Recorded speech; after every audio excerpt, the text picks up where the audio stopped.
I have posted this before, but it fits this bill. I am not a good storyteller, so bear with me.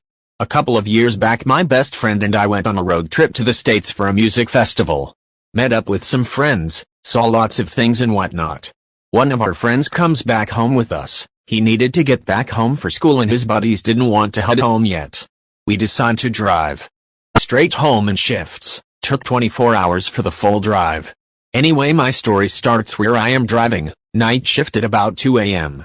It is a beautifully clear night, full moon, no clouds, middle of the summer party type night. While noticing all of these conditions, I also notice we have followed the GPS onto a back road and driven into a huge valley. Open fields, not another car or house inside in it. It is important to note that we have not seen anyone or anything relating to human presence for a few hours. Upon entering this valley, we lose our satellite signal. We have no satellite radio, no GPS, and no cell signal.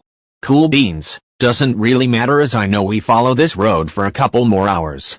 About 20 minutes after entering this valley and after losing all our connections, we come upon a bridge. As we get closer, I see a car pulled out on the side of the road. Not uncommon, people sleep in pullouts when they can. What is uncommon is this car has all of its windows blacked out. With all of the light from the moon, we should be able to see at least partially inside, but it was completely black. Getting closer, we also realize that it has no license plate that we can see.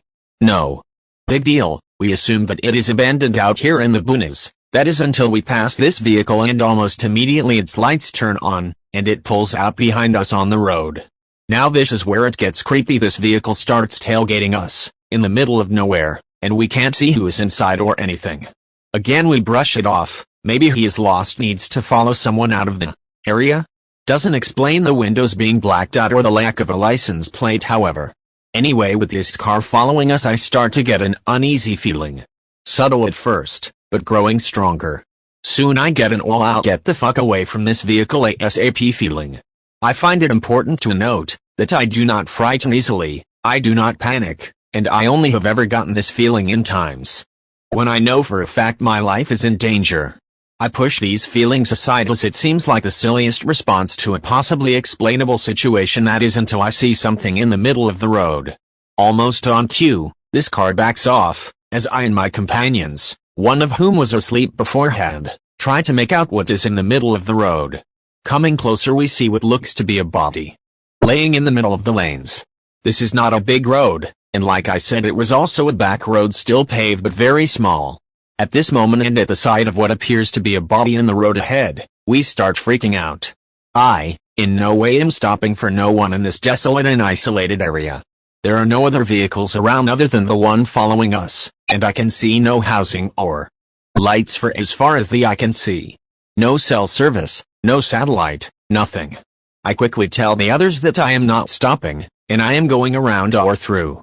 By this time we are almost on it. There is no room to go around as there are no shoulders on the road and deep ditches on the sides, and we are close enough to see now that it is a scarecrow, and I drive over top and onwards.